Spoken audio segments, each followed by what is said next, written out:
솔로몬이 하나님께 지혜를 구하는데 하나님께서 지혜를 구한 솔로몬에게 지혜를 주시고 부귀영화도 주셨어요.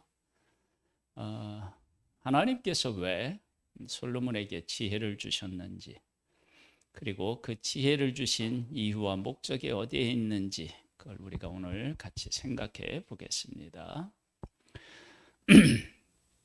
솔로몬이 애굽 왕 바로와 더불어 혼인 관계를 맺어 그의 딸을 맞이하고 다윗성에 데려다가 두고 자기의 왕궁과 여호와의 성전과 예루살렘 주위의 성의 공사가 끝나기를 기다리니라.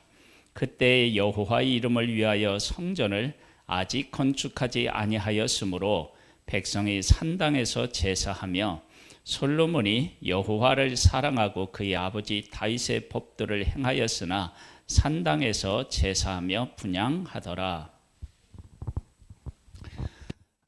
사람이 아무리 하나님 앞에 온전하게 살고자 하더라도 온전하게 살아가는 일은 사실은 불가능합니다. 솔로몬이 다윗을 이어서 왕이 되어서 하나님의 뜻대로 살아간다고 하지만 이곳저곳에서 불완전한 모습을 보입니다. 첫 번째는 바로와 더불어서 어떻게 해요? 혼인관계를 맺은 것, 그리고 산당을 제어하지 못하는 것, 이런 문제들이 있어요. 있지만 그럼에도 불구하고 하나님께서 이제 솔로몬에게 지혜를 주시는데 보겠습니다. 이에 왕이 제사하러 기브온으로 가니 거기는 산당이 큼이라. 솔로몬이 그 제단에 1000번제를 드렸더니 1000번제는 1000번 드린 게 아니라 1000마리의 제물을 드렸다, 뭐 이렇게 얘기할 수 있고, 또 하나는 정말로 크고 큰 그런 어떤 제사를 하나님 앞에 온전한 제사를 드렸다, 이렇게 말할 수 있습니다. 1000번제를 드렸더니 기브온에서 밤에 여호와께서 솔로몬의 꿈에 나타나시니라. 하나님이 이르시되 내가 네게 무엇을 줄고 너는 구하라. 그러니까 솔로몬이 하나님께서 솔로몬에게 나타나신 때는 언제냐? 하나님 앞에 번제, 제사를 드릴 때, 즉 뭐냐면 예배를 드릴 때 그렇게 하나님이 나타나신 거예요. 무엇을 줄고 네게 무엇을 주고 줄고 너는 구하라. 이제 솔로몬의 대답입니다. 솔로몬이 이르되 주의 종 내 아버지 다윗이 성실과 공의와 정직한 마음으로 주와 함께 주 앞에서 행함으로 주께서 그에게 큰 은혜를 베푸셨고 주께서 또 그를 위하여 이 큰 은혜를 항상 주사 오늘과 같이 그의 자리에 앉을 아들을 그에게 주셨나이다. 그래서 첫 번째는 뭐냐면 자기 중심의 삶이 아니라 아버지의 삶을 더 크게 본 거예요. 그러니까 하나님으로부터 지혜를 얻을 수 있는 사람은 누구냐? 그러면 솔로몬이 아버지 다윗을 크게 보고 그 업적을 인정한 것처럼 우리도 이런 것들을 깨달아 알 때 그게 곧 지혜인 거예요. 지혜. 그 다음에 보겠습니다. 나의 하나님 여호와여, 주께서 종으로 종의 아버지 다윗을 대신하여 왕이 되게 하셨사오나 종은 작은 아이라 출입할 줄을 알지 못하고, 그렇게 이제 고백을 하는데 나는 참 부족한 사람이다. 아버지는 참 크고 위대한데 나는 참 부족하다. 그리고 이 가운데 또 어떤 것들에 대한 고백이 있냐면 하나님의 백성은 사람이 많다, 수가 많다. 그건 뭐냐면 하나님의 백성은 하나님으로부터 복을 받아야 될 존재인데 그 복받을 존재인 하나님의 백성을 내가 잘 인도하는 것이 어렵다. 나는 부족하다. 이제 그걸 느끼는 거예요. 그 다음에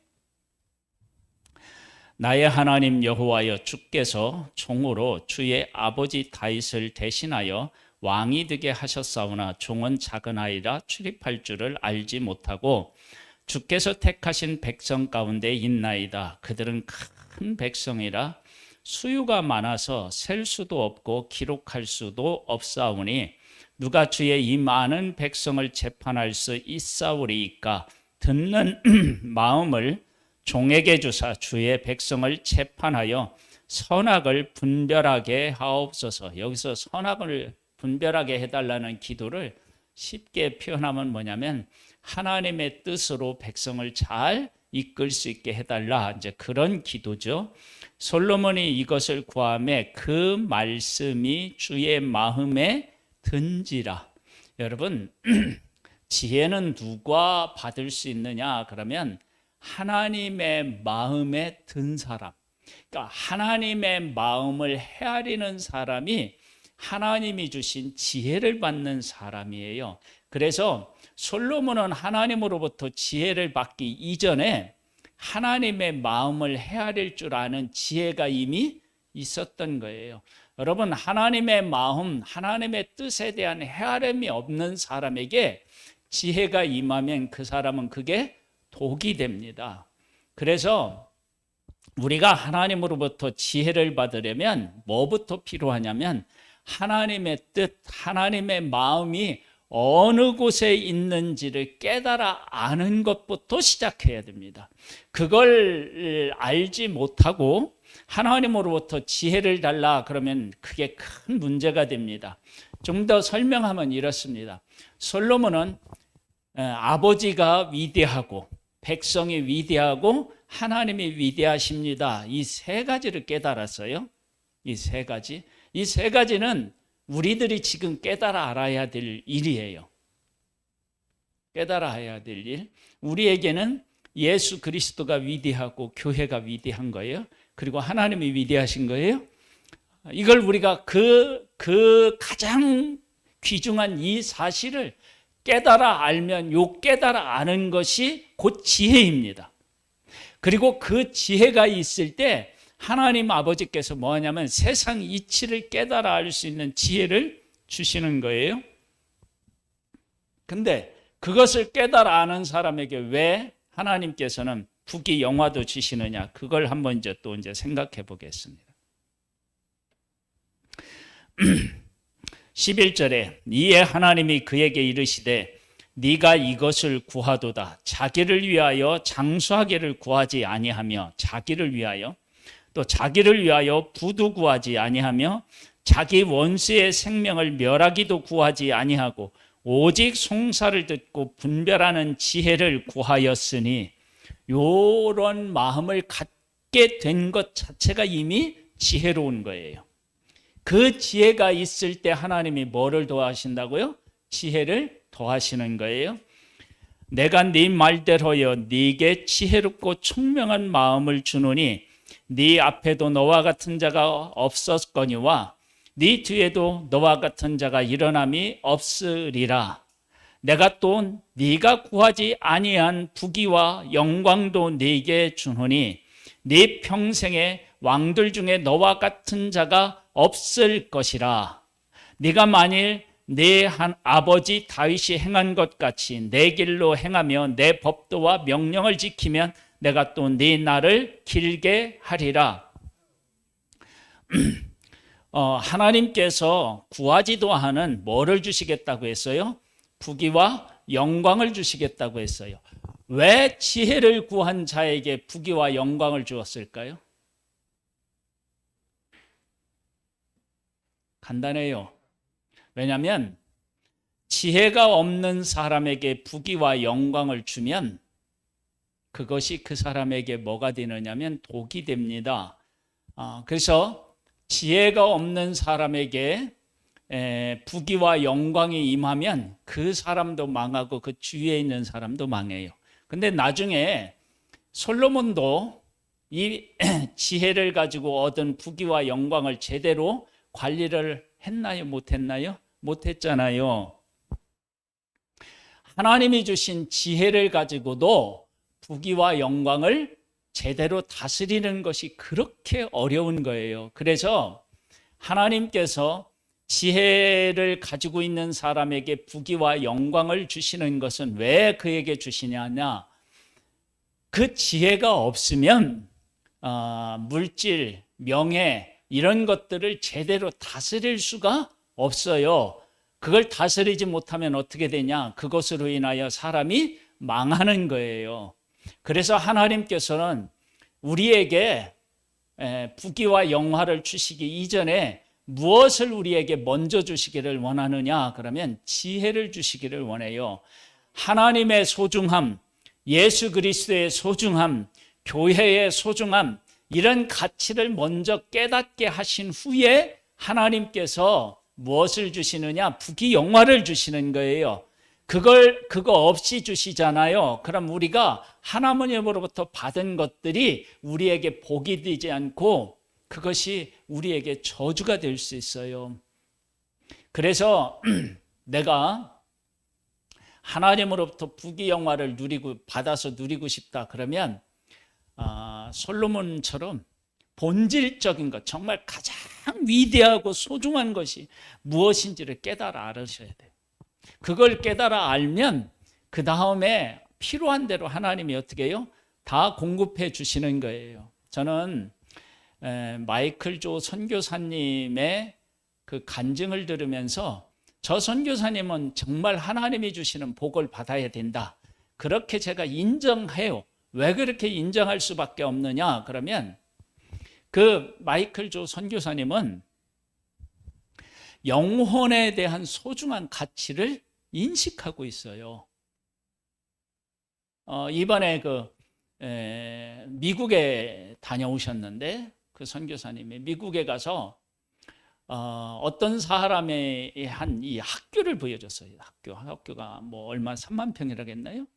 그 학교 건물도 지어져 있고 기숙사도 있고 뭐 그런 것을 다 이렇게 보여주었어요. 하나님께서 어디를 가든지 그렇게 자기가 원하지도 않았는데 하나님께서 길을 열어주셔서 건물도 주시고 땅도 주시고 막 이런 것들 사람도 이렇게 붙여주시고 다 그래요. 왜 그런 일들이 생기느냐? 그 선교사님에게 본질에 대한 이해를 했고 그 본질을 이해했기 때문에 그 본질을 위해서 자기의 생명을 드릴 수 있는 헌신을 하게 되었고 그렇게 하니까 그에게 하나님께서 막 부어주시는 거예요. 우리가 본질을 깨달아 알지 못하는 가운데서 그런 것들을 받는다. 그러면 그게 내가 관리할 능력이 없어서 나중에 그것 때문에 문제가 돼요. 솔로몬도 이 본질을 깨달아 알아서 하나님이 지혜를 더하셨는데 그 지혜를 가지고도 부귀 영화를 제대로 다스릴 수가 없었어요. 그러니까 부귀 영화를 제대로 다스릴 수 있는 사람이 정말로 어렵다는 거예요.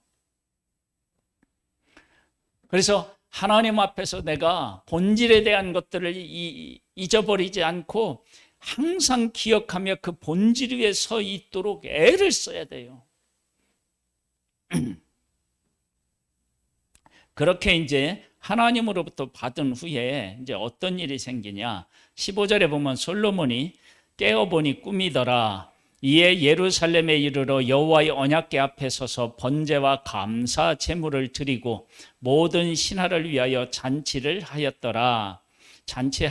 이제 그렇게 나와요. 그 다음에 이제 두 창기가 서로 내 아들이다 라고 싸우는 이제 재판에 대한 얘기가 나오는데 그때에 창기 두 여자가 왕에게 와서 그 앞에 서며 한 여자는 말하되 내 주여 나와 이 여자가 한 집에서 사는데 내가 그와 함께 집에 있으며 해산하였더니 내가 해산한 지 사흘 만에 이 여자도 해산하고 우리가 함께 있었고 우리 둘 외에는 집에 다른 사람이 없었나이다. 그런데 밤에 저 여자가 그의 아들 위에 누움으로 그의 아들이 죽으니 이런 일도 있나요? 그가 밤중에 일어나서 이 여종 내가 잠든 사이에 내 아들을 내 곁에서 가져다가 자기 품에 누이고 자기의 죽은 아들을 내 품에 뉘었나이다. 아침에 내가 내 아들을 젖 먹이려고 일어나 본즉 죽었기에 내가 아침에 자세히 보니 내가 낳은 아들이 아니더이다 하매 다른 여자는 이르되 아니라 산 것은 내 아들이요 죽은 것은 네 아들이라 하고 이 여자는 이르되 아니라 죽은 것이 네 아들이요 산 것이 내 아들이라 하며 왕 앞에서 이와 같이 쟁론하는지라. 사람들이 이 두 여자를 재판할 때 이 두 여자가 하는 얘기를 듣고 얼마나 머리가 아팠을까요? 이 여자가 얘기하면 이 여자가 얘기하고, 이 여자가 크게 얘기하면 이 여자가 막 크게 얘기하고, 막 이 여자가 열받으면 이 여자도 열받고, 이걸 한 번 하는 게 아니라 막 계속하면 그 옆에 있는 사람들이 다 머리가 아플 거예요. 근데 지금 같으면 유전자 검색하면 다 알지만 이때는 그걸 할 수가 없었잖아요. 그리고 애들은 비슷비슷해요. 어렸을 때는. 그렇죠? 뭐 머리카락이 많이 나나 뭐 어쩌면 이목구비가 뚜렷하다 하더라도 뭐 얼마나 뭐 뚜렷하겠어요. 거기서 거기지. 그러니까 잘 모르니까. 그렇게 이제 막 싸우는 거야. 산 자는 내 아들이고 죽은 자는 네 아들이다. 아니라 죽은 자가 네 아들이고 산 자가 내 아들이다. 막 이걸 막 계속 해봐요. 그렇게 싸우는 거예요.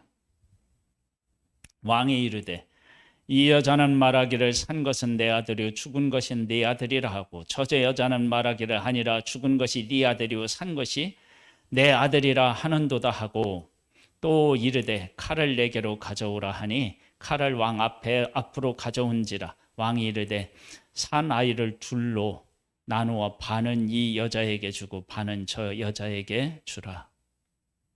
반 나눠라. 이게 이렇게 싸울 게 뭐 있냐. 반 나눠라.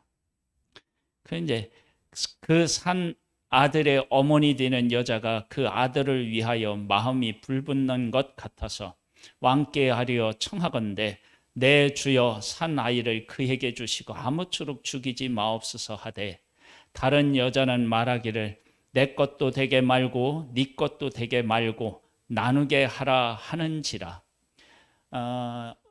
지금에서야 이제 두 여자의 마음이 갈리는 거예요. 갈려요.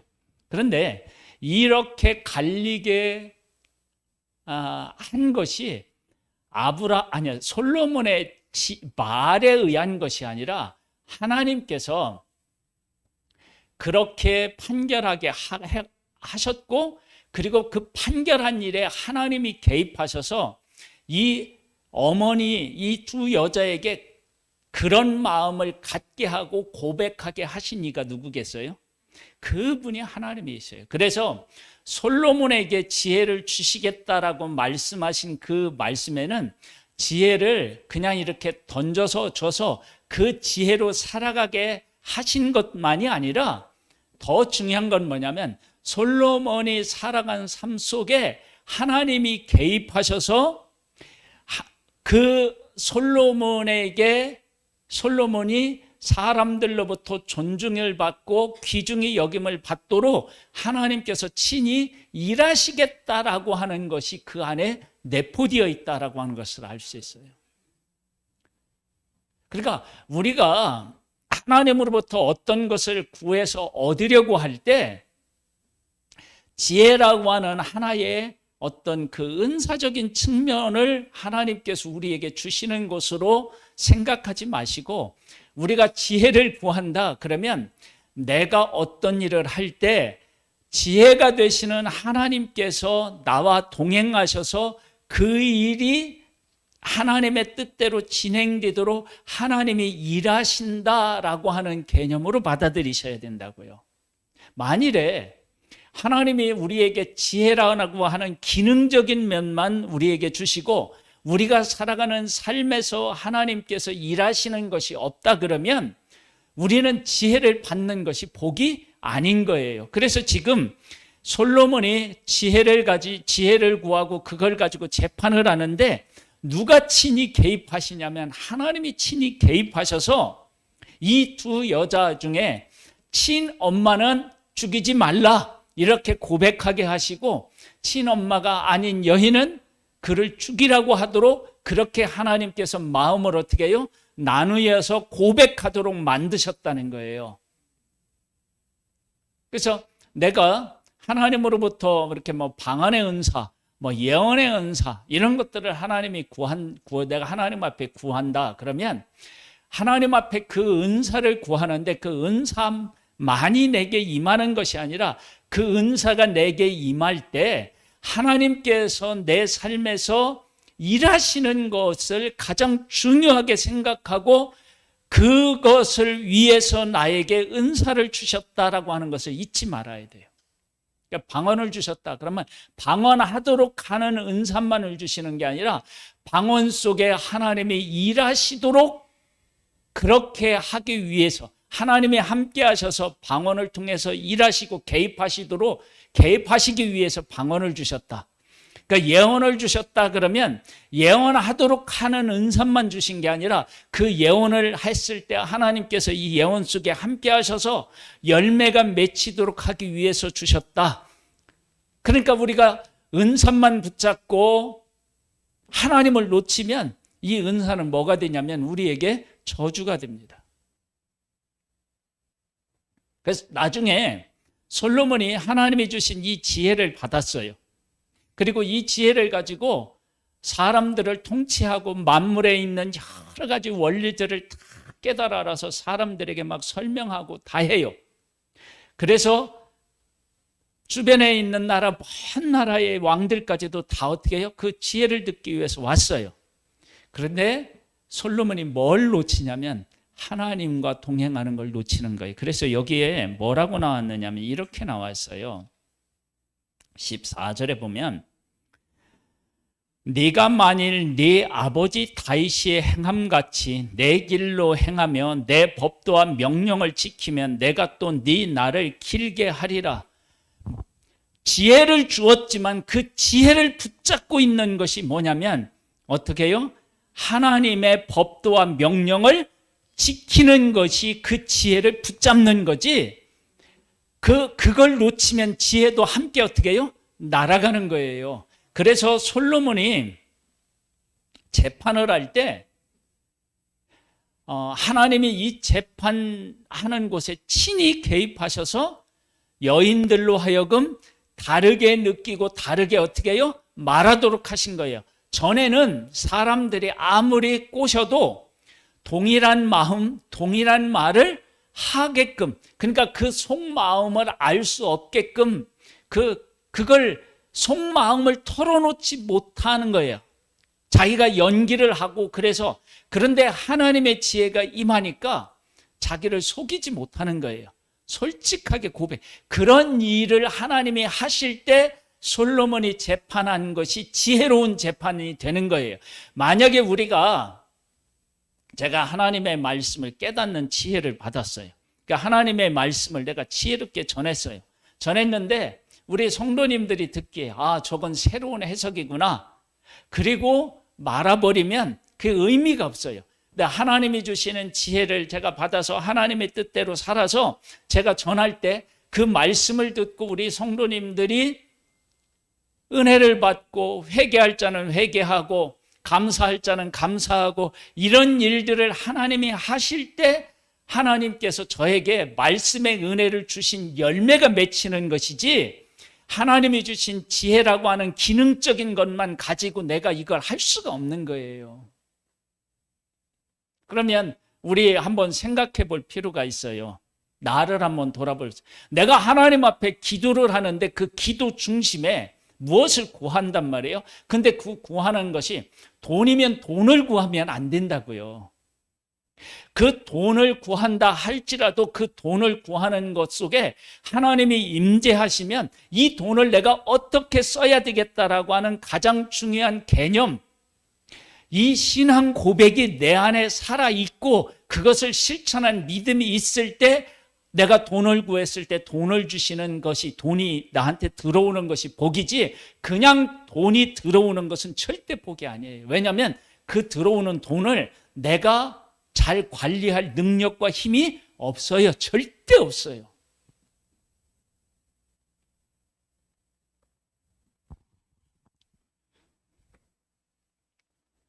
그래서 생각해 봐야 돼. 내가 무엇인가를 구할 때 그 가장 중심에 하나님이 지금 살아계신가? 그 살아계신 하나님을 놓치면 나는 무엇을 구하든 그것이 내게 임해도 그것은 내게 복이 안 돼요. 제가 좀 전에 말씀드렸죠. 제가 말씀을 깨닫는 지혜를 달라고 기도했어요. 하나님의 말씀을 깨닫는 지혜를 주셨어요. 그래서 내가 말씀을 읽을 때마다 깨달아서 사람들에게 막 전했어요. 그랬더니 사람들이 정말 기가 막히네 말씀이. 그렇게 하면서 저는 교만해져요. 그러면 하나님으로부터 받은 지혜가 저에게 복인가요, 독인가요? 독이 되는 거예요. 그래서 본질적인 것들을 놓치면 아무리 좋은 것을 얻어도 안 되고요. 솔로몬에게 하나님의 지혜를 주신 것은 솔로몬이 본질적인 가치를 깨달았어요. 아버지의 위대함, 하나님의 백성의 위대함, 하나님의 위대함을 깨달았어요. 이게 지혜예요. 이걸 깨달아 알았기 때문에 하나님의 지혜를 주셨어요. 왜냐하면 그런 것들을 깨달아 알지 못한 상태에서 지혜를 주면 지혜를 잘 사용을 못한다고요. 그걸 하나님 안에서 소중한 것을 깨달아 알았을 때 지혜를 주을 때 바르게 사용해요. 그런 자에게 지혜를 줬는데도 지혜로 오는 부귀와 영화를 솔로몬이 어떻게 해요? 못 다스렸다고요. 그렇게 어려운 거예요. 그러니까 우리가 부귀 영화를 하나님 앞에 달라고 하는데 이건 정말로 위험한 거예요. 아니, 하나님 앞에 저도 그렇게 기도하죠. 근데 하나님께서 쉽게 안 줘요. 왜 안 주느냐면 내가 본질적인 것들을 깨달아 알고 그것을 위해서 헌신할 자신이 있느냐 이거예요. 거기에 대해서는 자신 있어요, 여러분들? 하나님이 돈을 주시면 내 이것도 하고 저것도 하겠다고 얘기를 하지만 사실 인간적으로 돈이 생기면 이것도 하고 싶고 저것도 하고 싶은 인간의 그 육신적인 이 본능을 따라 쓰고 싶은 마음들이 속에서 일어나요, 안 일어나요? 그렇죠? 아니, 없는데도 그런 것들이 일어나는데 생기면 어떠하겠느냐고 한번 생각해 보세요.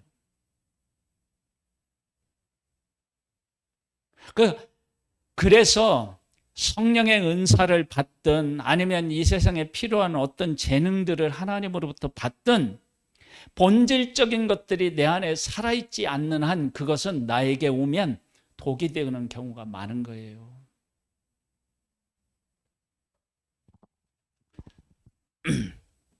그랬더니 왕이 이렇게 이야기를 하네요. 왕이 대답하여 이르되 이 산 아이를 저 여자에게 주고 결코 죽이지 말라. 저가 그의 어머니이니라 하매. 네? 어머니, 친엄마는 막 불붙는 마음이 있어서 살아있는 게 중요하지 내 것이 되는 게 중요한 게 아니라 그런 마음을 갖도록 하나님이 일하셨을 때 솔로몬의 판결이 지혜로운 판결이 되지, 만약 이랬을 때 두 여자가 똑같이 아닙니다, 저 아들을 죽이지 마세요, 저 여자에게 주세요, 똑같이 그랬다 봐. 그럼 어떻게 돼요? 에이, 뭐 솔로몬이 지혜로운 왕이라고 하더니 뭐 별것도 없네, 그랬을 거 아니에요. 그러니까 지혜는 뭐냐면 하나님이 내가 하는 일에 개입하셔서 일하시는 거예요. 그러면 하나님이 개입해서 일하실 때 내가 하는 일이 하나님의 뜻에 반대되는 일을 하면 하나님이 개입하실 수 있나요? 없잖아요. 그래서 지혜는 가장 중요한 것이 무엇인지를 깨달아 알고 그 일에 나를 드리는 거예요. 그러면 하나님께서 그 일에 개입하셔서 가장 영광스럽고 가장 위대하고 가장 영원한 것들로 그 일에 응답하시는 거예요. 지금 그랬잖아요. 그랬더니 온 이스라엘의 왕이 심리하여 판결함을 듣고 왕을 두려워하였으니 이는 하나님의 지혜가 그 속에 있어 판결함을 봄이더라.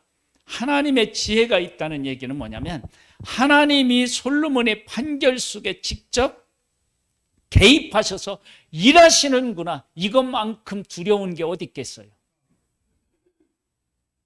그렇죠?